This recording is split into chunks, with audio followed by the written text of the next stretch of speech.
Welcome to Faith Over Breakfast. You are listening to a podcast by Pastor Eric Deepen and Pastor Andy Littleton. If you enjoy Faith Over Breakfast, we encourage you to rate it on the Apple Podcast app, on Spotify, or Google Play. Thank you and enjoy the podcast. Welcome to Faith Over Breakfast. My name is Eric and I'm a pastor of the Village Church in Tucson, Arizona.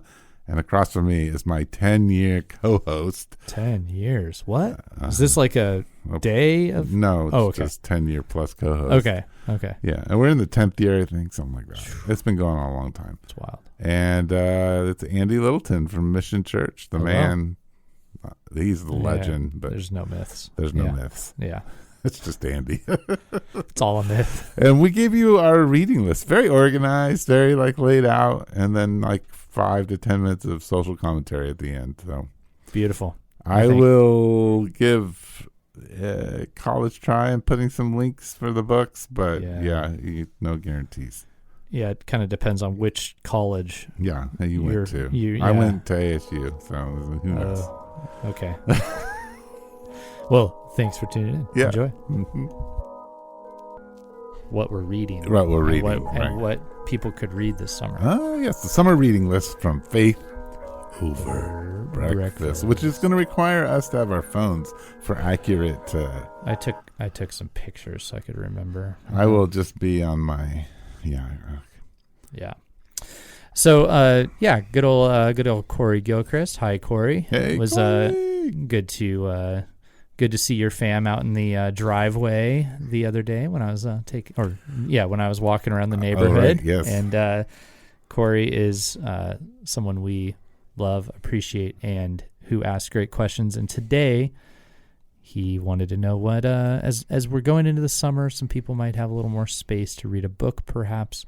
What are we reading? Have we read? What recommendations do we have? Yes. And we could. Why don't we do, instead of just giving the list, Eric, let's give a book and talk about why we like this type of book and type of reading, and then people will get a little more true Faith Over Breakfast. Okay. Not just a list, but a little bit of what we might talk about. Mm-hmm. How's that sound? That sounds great. Okay. Do you want to start or me? Let's go with you. We'll take. Let's go with you. So I'm gonna go back into ones I've read over the last couple years, and I'll share 2 I'm working on right now. Okay. So, but the part of this, are we gonna go back and forth, or are you? Let's go back and forth. Yeah. Let's go back and forth. I like that. That's good. So I'll say I normally like to read more than I have been because I've been trying to write the memoir I'm working on. So it's hard for me to read voraciously and write voraciously. So anyway. It's interesting. So I'll pause you there since we're talking about authors and we're talking about. So Larry Crabb, he would do starting his writing, he would read at least 1 or 2 C.S. Lewis books before he sat down to start writing. Yeah. So that's, Well, I read a lot pre-writing. Some to prepare and some to see examples of similar type stories, what I liked about them, what I didn't. So starting the memoir, all right. I read probably 6 or 7 books about the Chicago Cubs, so I was more so you were up to date on all the Cubbies. And the history and had a better sense of it. I read a whole book about the Volkswagen Beetle, so I had a better sense of its story and its dynamics because I drove one to Chicago. I read 3 travel memoirs. I read Cicero's book on friendship, and then I read 2 other memoirs that had friendship layers to them. Wow. So let's just start with book 1. All right, there we go. I'm actually not even going with any of those. All right. One of my favorite memoirs of the last couple of years is one that I picked up at Powell's Books when I was in Portland, and it's a big bookstore the biggest. I was just there. City block, yeah. And this is the one of all those shelves that stood out to me, and I pulled it off, and I liked it, and it even had some Christianity in it. It's called On Heights and Hunger by Josh McIver Anderson. Wow. And the premise here, you got brothers, some challenges in their life, Christianity's in there. They're very different types of people, but together they do they work as arborists in the trees. Right. And you get to hear a lot about being an arborist and think about family dynamics. I did not. I'm an only child, so the brother dynamic to me was interesting. I'm sure it could be even more interesting if you have siblings. Yeah. And the faith, how faith ties into different personality types, but it's just a great story, really well written. On Heights and Hunger, Josh McIver Anderson. So, yeah, I think why did I like this book? A couple reasons. Number one, I was born in Oregon, and so it's got some kind of Pacific Northwest vibe. I don't remember if it was in Oregon, but just the trees and thinking about all the, what it'd be like to maintain trees. In Tucson, you don't do as much tree maintenance. I mean, it's huge, beating back trees, cutting down trees. That's interesting to me. So I think I liked that. I always get interested in when faith is there but presented in more complex ways, and that's where this book really, the combo of an interesting vocation and complexity of living a life where God's in the picture but it's complicated. So that's why I kind of enjoyed that book. Yeah. There you go. All right. Well, I was thinking as you were talking, I'm like, okay, well, I'll start with fiction because so much of mine is going to be nonfiction. Yeah. But one book that I just have fond memories of reading with my kids and that I probably will come back to is a book it's a series by Suzanne Collins, so The Hunger Games. Oh. But this is written for younger people. Okay. And it's called Gregor the Underlander. Gregor the Underlander. It's the Underland Chronicles, and it's all about this world underneath a house and a bunch of rats and animals, and it's very interesting. Okay. And I don't want to ruin any of the plot, but it's so well written and so much fun to read. So that would be my recommendation for a good fiction book over the summer. Yeah. You could probably read all of them. Okay. There are 5. Okay. So, yeah. Wow. They're pretty intense, but they are, so like if you have a sensitive kid, I wouldn't read them until, they're 12 or 13, but yeah. Okay. Nice. Yeah. That's my recommendation for a fiction series. Yeah. Well, my number 2. Limericks for Our Senseis by Rod Hugan and Andy Littleton. There you go. Boom. Shameless plug. Yeah. Number 2. Shameless plug. I just thought I'd throw in that one and say all proceeds, by the way, go to Rod Hugan on that book. So if you're thinking about Rod, support Rod, you can buy his book. And his, he's been in the hospital. He's home. He and Kathy are having some health issues. But one little way you could support Rod is go read his stories stitched together by my narrative and support the Rod Hugan Foundation. There you go. Support the Rod Hugan Foundation. All right. So my number 2, and it's a book that I have recommended a lot, and I think it is a better alternative to the ruthless elimination of hurry, and that is The Common Rule. And it is by Justin Whitmel. Goodness, let me see if I can find his whole name here. Where are we? I don't know. Opening credits, dedication page. Let's see. Well, you'll just have to type in The Common Rule. Oh, there it is. Let's see what his name is here. It is my poor Earley. That's his last name. How do you spell it? It is Earley. Okay. Earley. Not early. Earley. Earley. Yeah. Okay.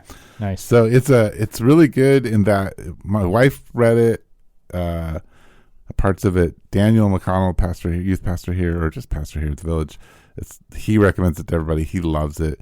It is. My wife said, "This is if you, Eric, wrote Ruthless Elimination of Hurry. This is what the book would be." Okay. Nice. So. Well, good. I would consider you a co-author. Yeah. There, you should. Good. I don't get any money. The proceeds too go bad. to the author. To Erle. Erle. Okay. My next one, an older book, The Mind of the Maker by Dorothy Sayers. Mm-hmm. So this is a book about art, but it's got a deeply Trinitarian pattern under it. Dorothy Sayers writing about art and faith, Christianity. Even just looking at this one, I really enjoyed the book. It's very thoughtful. And what it got me thinking about was actually where I read it, which was I read it from an abandoned Christian camp in Greer, Arizona. Were you just camping there? No, and it's exciting because I get to go back there this year. So there's a cabin where a few of the pastors here in Tucson have been going for a retreat. Yeah, I went there once. Yeah. Maybe. Yeah, once. I Yeah. went there once. Yeah, and going there in July, and then if you walk to the other side of the town or around the river and go back, there's an old camp that got closed after the fires in Greer, which is 10, 15 years ago, and it's just not been able to reopen, and it's all intact. It's like gated off, but you can walk in. And I just sat on one of the cabin porches. There were still just chairs sitting around. That's interesting. And I just sat in this big camp alone, which was kind of weird. Yeah. And read this book on the porch. And so I started reading it. And I was like, I'm going to come back and read this whole book on this porch. And that's what I did. That's hilarious. But really enjoyed, thinking through. She's talking about writing as art and art in general, but the creative, the Trinitarian creative impulse. I really found it interesting. Yeah. So yeah, it's been around. That book's a classic. Stay with us. We'll be right back. What does it mean to live a life of faith? What does it mean to live as a Catholic Christian? Hi, this is Bishop Kevin Sweeney, host of the podcast Beyond the Beacon. Join me as we unravel and discuss the mysteries of our faith, of the church, of living as Catholic Christians. Be inspired by engaging interviews with priests and seminarians, deacons, religious, women and men who live the life of faith day by day here in our Diocese of Patterson, in food pantries and classrooms and parishes and ministry. How is God working in their lives today? How is God working in our lives? Join me as I ask them and be part of the conversation on Beyond the Beacon. Listen and follow Beyond the Beacon wherever you get your podcasts or watch it on my YouTube channel. Please check the show notes for more details. Thank you and God bless you. Well, I think I can't not put this book on. I just finished it, From Genesis to Junia by Mr. Sprinkle, Dr. Sprinkle. Got to sprinkle that in. You got to sprinkle it in with Preston.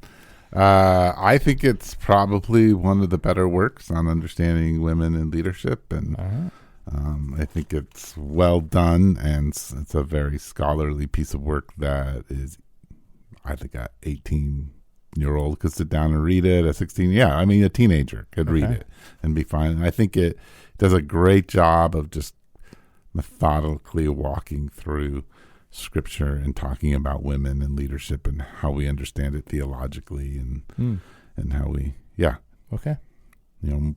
and he doesn't have a particular view in the beginning. So he's also taking you through how he's trying to understand what the Bible says.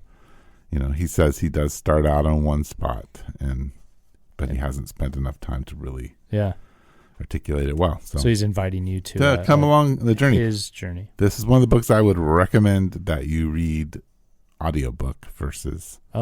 Because in between every chapter in the audiobook, he gives a 10-minute commentary on how he kind of thought through building that chapter, what he had to leave out, what he wished he could have included, because interesting. So it's really fascinating. So you kind of get an inside look in the author's mind as he's building out this, because he had a limited word count that he had to build out. Right. Yeah. Interesting. Okay. Well, my next book is one that is probably familiar to most of us if you read books in English. And it also flashes me back to a place and a summer. And this is the Genesee Valley, New York, alongside the Genesee River, where I read this sitting on a crooked tree growing out of the riverbed, and it was just the most wonderful place to read this book. And I was so glad to have read this book again, and I would like to read it many times more in my life. And that is The Wind in the Willows by Kenneth Grahame. Wow. Okay. And reading it as an adult, which I hadn't done, and reading it next to a riverbed, or on a riverbed next to a river, was just an absolute delight. And contours of the meaning of the book, the social commentary of the book, really stood out to me as an adult. I would really recommend rereading it as an adult. Do you like to watch movies over again? Sometimes, some of them. And read books over again? I don't do it much, but I want to more. Okay. Yeah. Interesting. It's something I'd like to do more. Yeah. Yeah. I don't like it at all. No? No. Oh, I'd like to move on to a new book. My favorite... I have to force myself to reread a book. If I really like a thing, I'd like to see... Like my favorite movie, Field of Dreams, I've probably watched it 20 times. Yeah, okay. Yeah. And even right now, as I'm thinking about it, let's go. I would watch it tonight. Oh, okay. Interesting.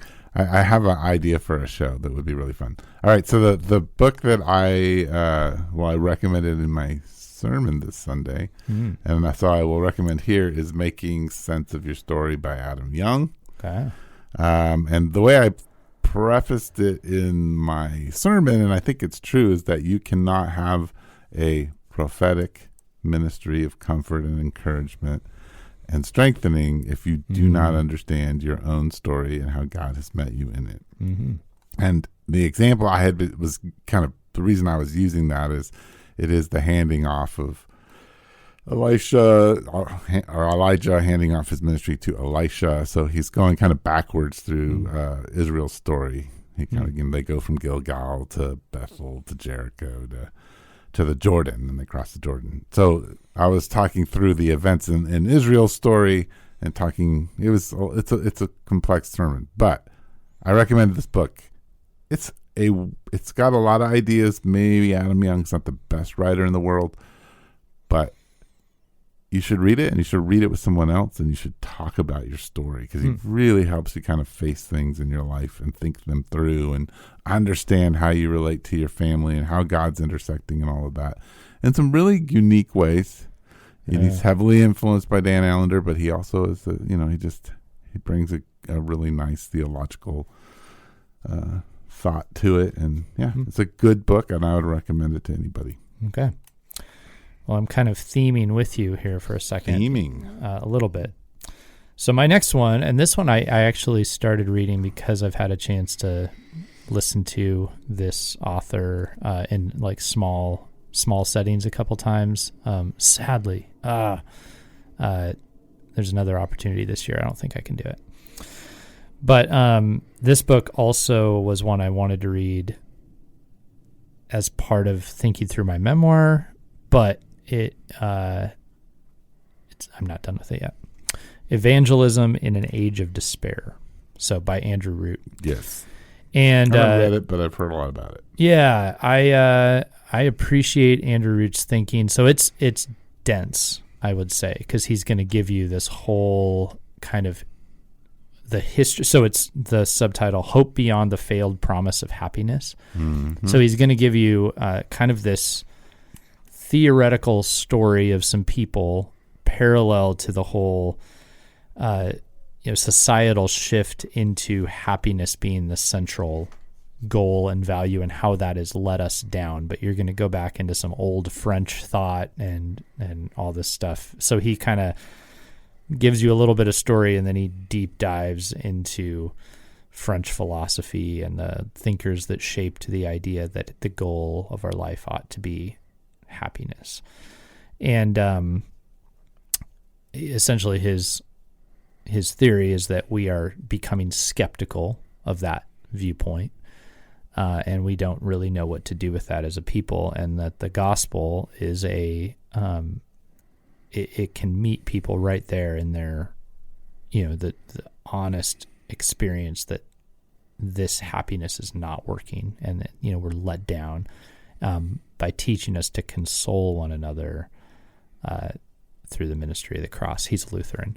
So anyway, I've found it very helpful and illuminating, and I think it is I'm already seeing fruit in my life of being more willing to show up for people.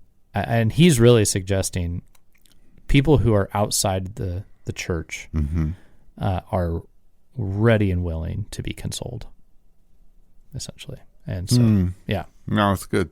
Yeah. I like that one. All right. So, let's talk about life-changing, organizational changing, I think, books that I've read recently. This one is by Gino Wickman. Okay. And it's called Traction.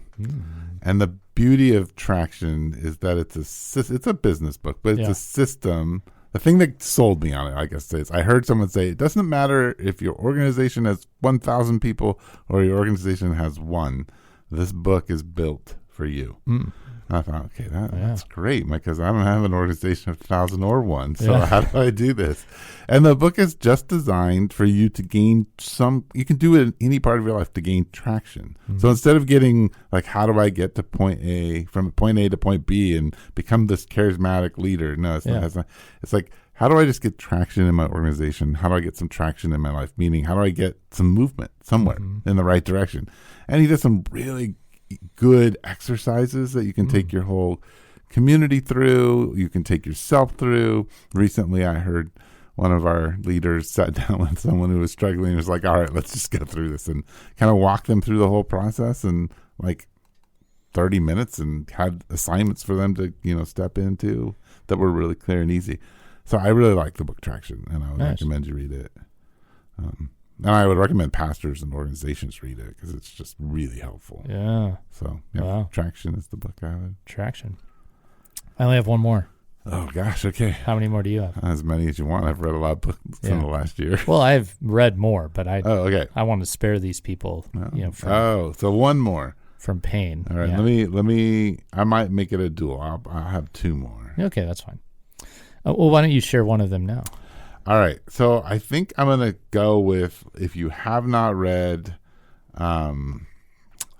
Anxious Generation by Jonathan Haidt, you should probably read it. Like, if you're looking for a book over the summer. If you'd like to feel more anxious about anxiety over the summer. Yeah, if you'd like to. Well, I think, if you have children in particular, or you're raising children, or you're a teacher, Anxious Generation, The Anxious Generation is a good book by Jonathan Haidt. All right, you're up. Okay. And then I'll have one last one. So my final one, and this is one I'm reading right now. It's on my bedside table. And it's a children's book that I am reading again. And it is, I think, particularly interesting to me right now because of what's going on in our world. So this is Daniel Nairi. So his other well-known book that I also loved is Everything Sad is Untrue. But this is his new children's book called The Teacher of Nomadland, and it is a book about World War II, when Iran was declared neutral space between Germany and Britain. Yes. And he tells a story of two children who are living in the midst of the chaos during World War II, and some of the things they learn and discover even about their own culture and some of its some of its gifts. And I think this is could be a really important book right now. I mean, I bought this at the Tucson Festival of Books. He did some readings out of it there and got to greet him, which was fun. But he said, when writing this book, he didn't foresee exactly how tied our nation's story with Iran would be when it came out.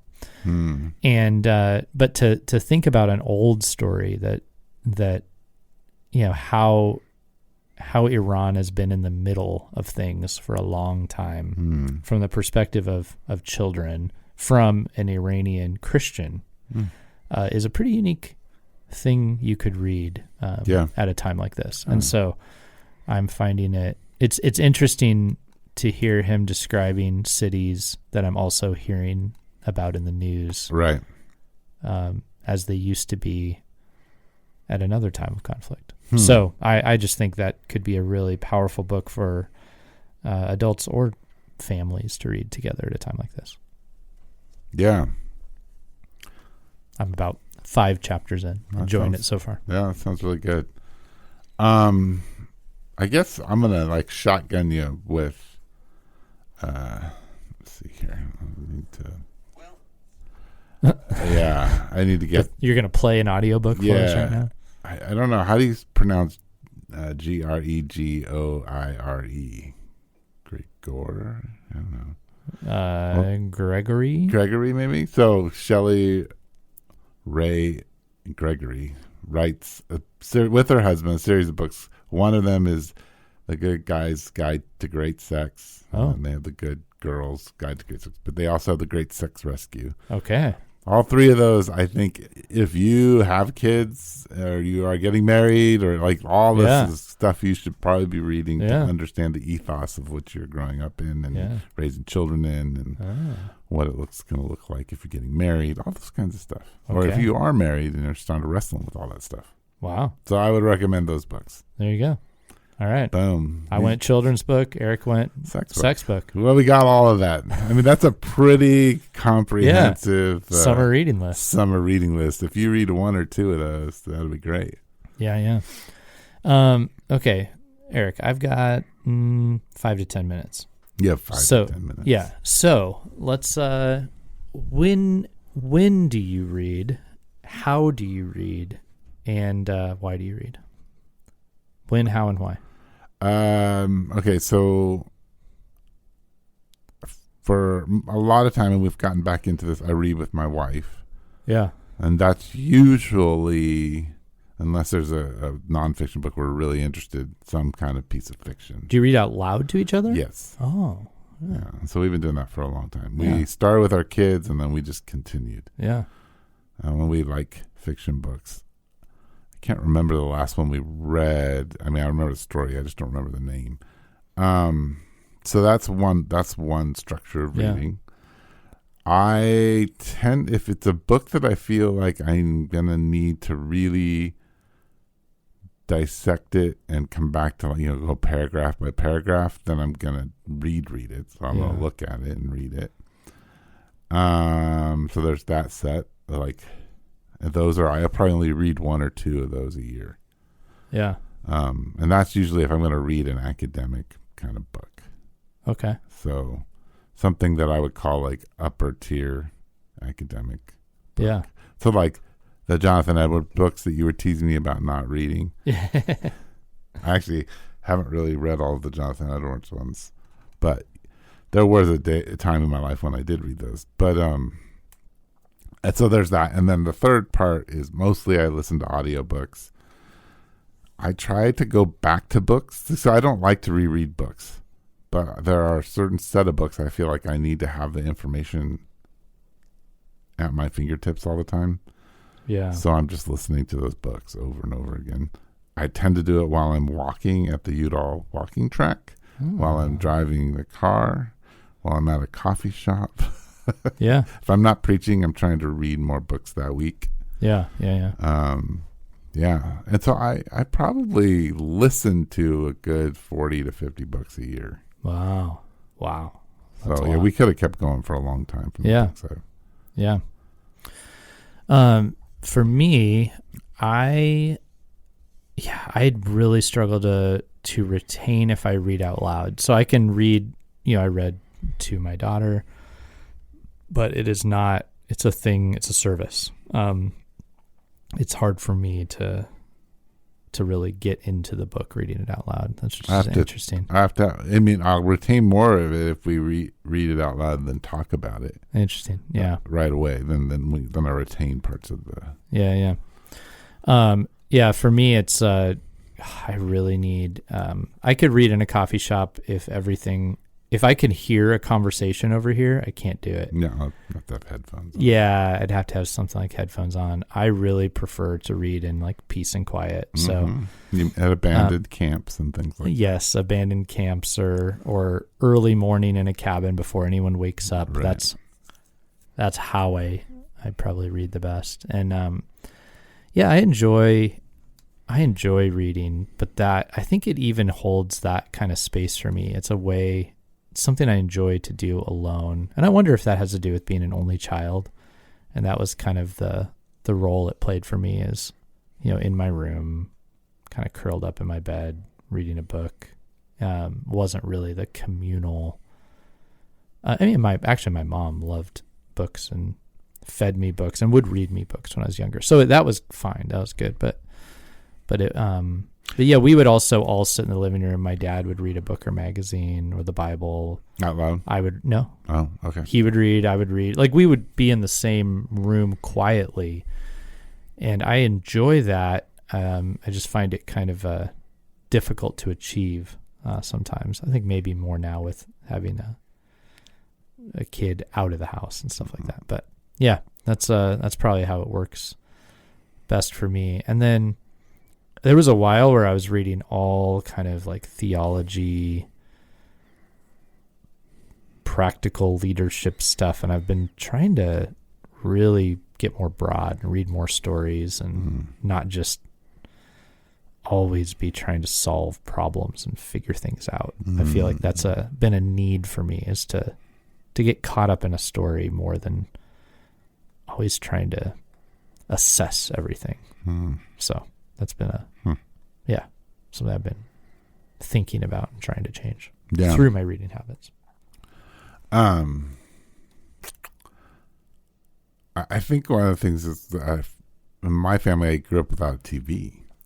I did until 8th grade. So we, every Friday night, since I was like 5, popped huge bowls of popcorn and would read for 3 to 4 hours. My dad would read. Yeah. So we would read through the Lord of the Rings, read through Narnia, read through,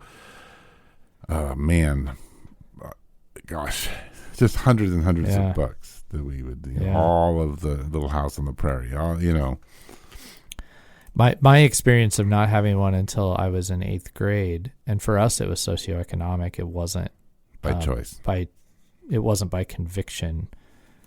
But I've even thought about that experience for me, how unique it is compared to most of my peers. Yeah. And that, I'm assuming in your family is a little more purposeful, or very purposeful. Yeah. They didn't want TV in the house. Yeah. Like, how rare does that seem in your circles, that somebody grew up that way with reading? No, I don't meet anybody. Yeah. That way. Yeah. I mean, the only people I meet that way is because there was no TVs when they were alive, in the sense of like... It wasn't an option. Thing, yeah. Yeah. Speaking of, the anxious generation, that book, like your experience, I mean, that it's very different. Mm-hmm. The TV was not nothing like. Smartphone is a whole nother world. Well, but there was...